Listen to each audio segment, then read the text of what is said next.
Welcome back. It's Dr. Jen Ferboni, better known as DocJenFit, your personal doctor of physical therapy. And I'm going to talk to you about scapular winging. Now, first of all, don't be scared of it.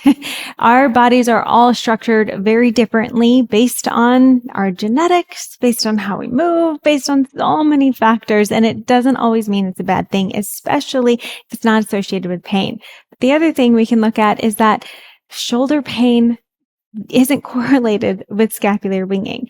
So they might sometimes be, connected, but oftentimes it's not even a connection. But what we do want to look at with scapular winging is getting better strength and control overall of how our shoulder blade works. Because if we gain better strength and control of our shoulder blade, we're going to have better shoulder health long term. And that is what I think is most important. And so that's what I really want you to focus on with this particular video. So we're going to go over how the shoulder blade should be moving. Now, I'll turn around so that you can see how my shoulder blade is moving. First of all, we want to be able to, with my arms relaxed down at my side, without bending my arms or moving them, can I push my shoulder blades forward into protraction, and can I pull my shoulder blades back into retraction? Again, without arms coming forward or bending my elbows, just relaxing. Press forward and pull back. Press forward, pull back. So how does that feel? Can you do that right now? How much protraction can you push the lower edge of your shoulder blade forward, and how much retraction without lifting can you pull those shoulder blades back? So staying in that line of path. Then if we can, and if you feel comfortable with that, try it with a band now. So now I'm going to bend over with straight arms. Again, trying not to use my arms. I'm just going to use my shoulder blades. Can I pull them straight back? Can I relax them down or press them down even? Pull straight back, press down, pull back, press down. So getting into different motions of how that shoulder blade is moving and controlling it under some resistance is a really good thing to start to work on. Now we want to test shoulder blade elevation and depression. So again, I'll turn around, and how does it feel when I lift my shoulder blades all the way up as much as I can, and I push my shoulder blades down as much as I can? Again, my arms are just relaxed at my side, and I'm trying to lift as much as I can, press down as much as I can. Okay. And then again, can I do that under load? So now I'm going to step on the band standing, and I just want to lift as high as I can, press down as high as I can, as much as I can. Now, the depression, if we actually wanted to try that under load, I would actually recommend it from hanging, because that's where now you're in this position and you're trying to pull against gravity or against the bar that way. Okay. So I would actually recommend trying that one. If you really want to test how your depression is without bending in the elbows, try that one hanging. Okay. Next one we're going to see is scapular upward and downward rotation. I think this is one that people forget we have. So this is where the shoulder blades are going to rotate out. So you really want to think of that lower edge of that shoulder blade rotating out and in toward your armpits, and then coming back together. So they're going to rotate out, and it's going to come back and together. Rotating. This is upward rotation. This is downward rotation. And what's important to note here, when we're going into upward rotation, your upper traps are helping in this upward rotation.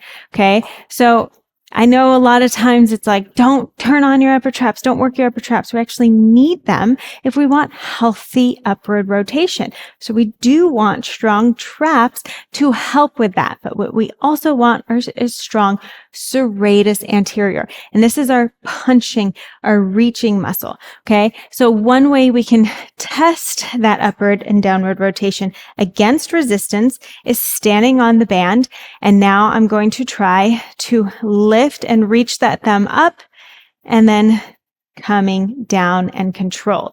And what happens with that shoulder blade? Sometimes recording yourself and seeing how much control or what it looks like side to side. Now we are again going to have differences side to side.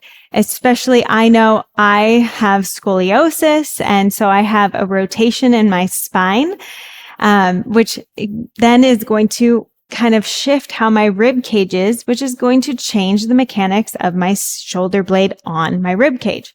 This isn't a bad thing. This is how my body is structured. I can still get strong. I'm still mobile, and I don't have any shoulder pain. So it's possible to have these differences within our body and not have any pain. Okay. Now, I think one of the trickiest things to try to do, and something that I think is a really good practice, is how I rotate from my shoulders, but I control from my shoulder blades. So how do we mix those two? So this is going to be an external rotation of the band of our shoulders. But at the same time, as I'm rotating my shoulders out this way, I want to be thinking of almost downward rotating and protracting my shoulder blades forward. So what that's going to look like. So instead of retracting the shoulder blades with the external rotation, I actually want to do the opposite motion and see how much control I can do of protracting and expanding those shoulder blades forward and away from each other, forward and away from the spine. So it's almost like I'm kind of taking that elbow on and thinking of it coming forward. So see how my shoulder blade comes forward with that elbow coming forward and my arm coming out. Okay. So that's kind of what we want to think about. That's going to kind of help to lock that shoulder blade down and forward, engaging a little bit more, not only around my rotator cuff, but getting into my serratus anterior as I'm pushing forward and I'm externally rotating. So this is a tough one to start to work. You can start with holds and just seeing, can I rotate those shoulder blades forward and hold it there? So it's a good place to start.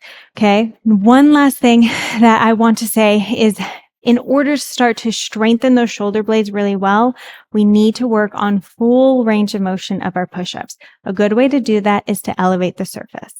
The reason I say full range of motion for the push-up and doing it on an elevated surface is that you have more control on an elevated surface.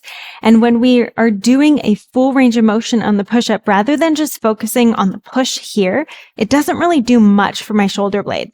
But the moment I push all the way straight in my arms and push all the way down from my shoulder blades, now you see how much more range I have within that movement.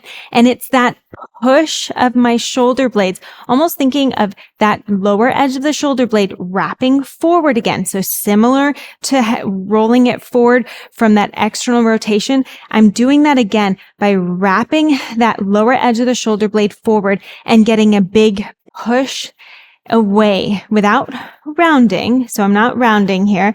I'm pushing the shoulder blades away. If you have no concept of this right now, this is really what you get to work on. Okay. So as I lower for that push up, that's fine. I'm going to press and then I'm going to keep pushing until my shoulder blades come all the way apart at the top of my spine. Down and all the way. Again, it's not a rounding of the spine. My spine doesn't move the entire time. It's my shoulder blades that are really going for that full range of motion in that push-up. And you see how slow I go, pressing all the way toward the top. That makes it a much harder movement, but you get so much more control and so much more out of it. And if you really want to start to help with that scapular strength and maybe start reducing that winging that you have, this is so important.